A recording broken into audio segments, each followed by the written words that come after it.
Living below your means is an essential skill if you want financial stability and freedom. You might even say it's a matter of life and death, since spending more than you earn will cause you to take on more and more debt, which will eventually catch up with you. Having said that, it's not always easy to practice. With the constant bombardment of adverts for new gadgets and shiny objects, it can be tempting to spend more than what you need. But living within your means doesn't equate to living an austere or unfulfilling life. Rather, it means that you make conscious financial choices in favor of longevity and efficiency. Here are 11 ways to help you live below your means and achieve financial freedom. Number 1. Track your spending. The first step to living below your means is understanding where your money is going.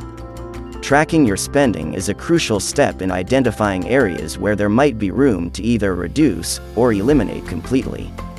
The practical way to do this is to implement a budget, which will give you a bird's-eye view of your money movements every month. Start by creating a list of all your income sources, and then track all your expenses for a month or two. This will give you a clear idea of your spending habits and where there is potential for savings. Number 2. Cut back on unnecessary expenses. Once you've identified your expenses, start cutting back on unnecessary ones. You might be surprised by how much you're spending on things you don't need. For instance, you could downgrade your cable or streaming package, opt for a cheaper phone plan, or eat out less often. Impromptu trips to the store for snacks and food can add up, so that's another area to watch out for.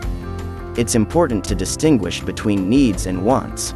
Needs are things you must have to live, while wants are things you desire but can live without. By cutting back on your wants, you'll free up more money to put towards your financial goals. Number 3.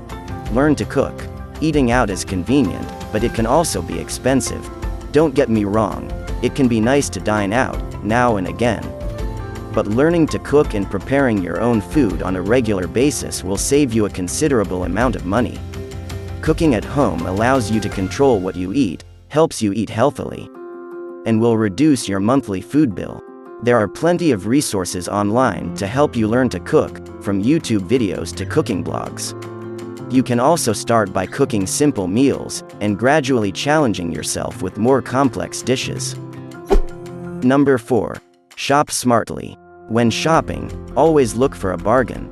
This applies to anything, from groceries to clothes.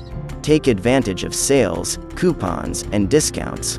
Compare prices across different stores, and buy in bulk when possible to save money in the long haul. Don't be in a rush to buy things either. Waiting and practicing delayed gratification can help you filter out the must-haves from the nice-to-haves, and can help you take advantage of sales and discounts. Buying used items such as furniture or clothes is also a great way to save money. You can often find quality items at a fraction of the cost of new ones.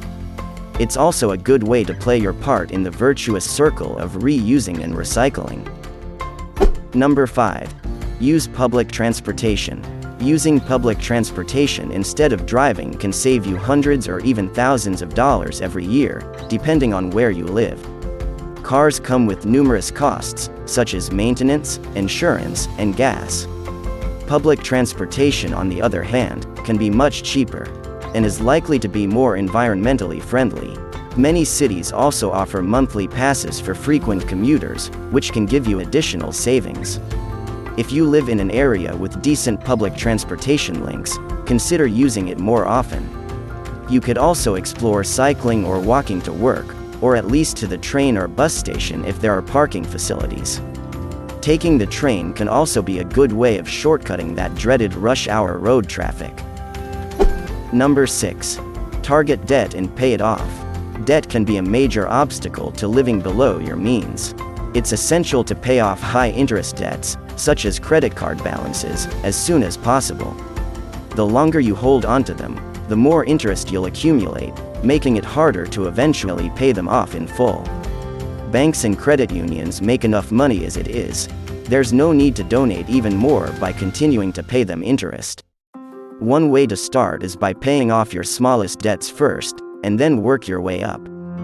This is called the snowball method, and it's a good practice from a psychological point of view, since you'll get a boost as those loans or credit card balances get zeroized. As you gradually pay off your debts one by one, consider channeling the money that would have gone towards debt payments into savings or investment. Number 7. Build up an emergency fund, even if you do your best to avoid accumulating debt and maintain a balanced budget. Things happen, and life doesn't always go according to plan.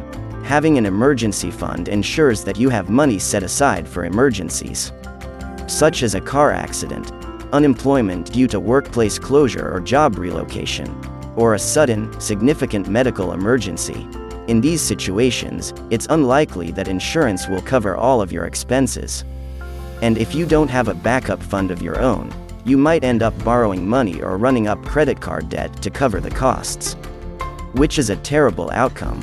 If you don't already have one, start building an emergency fund as soon as possible. Try setting aside a certain percentage of each paycheck for the fund, even if it's just a small amount at first. It'll add up over time, and you'll be glad you did it. Number 8. Embrace minimalism. Minimalism is a lifestyle that emphasizes simplicity, functionality, and decluttering. Many people who embrace minimalism find that it helps them live below their means by reducing the need for excess material possessions. A good way to get on the path to minimalism is by decluttering, or removing excess from your life. When you're decluttering your house or apartment, start with one room at a time. Ask yourself if each item brings value to your life, or if it's just taking up space.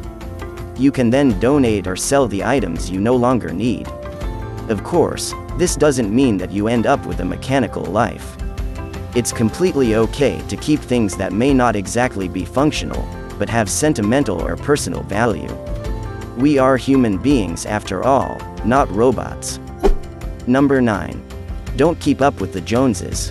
One of the biggest obstacles to living below your means is the pressure to keep up with others' lifestyles. It's easy to feel the need to buy a certain car or accessory because your neighbors have one. However, this mindset can quickly escalate into debt and overspending. Social media is a common culprit here, as it's a human tendency to compare ourselves to our friends or the people we follow on Instagram or Facebook. But remember that you may only be seeing a hyper-idealized version of those people's lives. In all likelihood, it's not anywhere near reflective of how things really are. Ultimately, it's essential to be content with what you already have, and appreciate the simple things in life. Don't let social pressure dictate how you live your life, because that is a never-ending spiral that can only lead to negative outcomes. Number 10. Stay motivated by setting goals.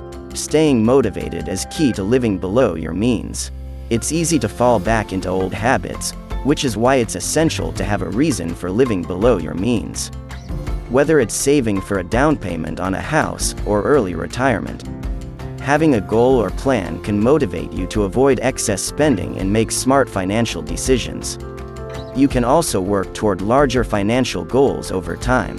For example, if you want to retire by 40, then you can set smaller goals along the way, such as starting a side hustle or paying off a particular debt.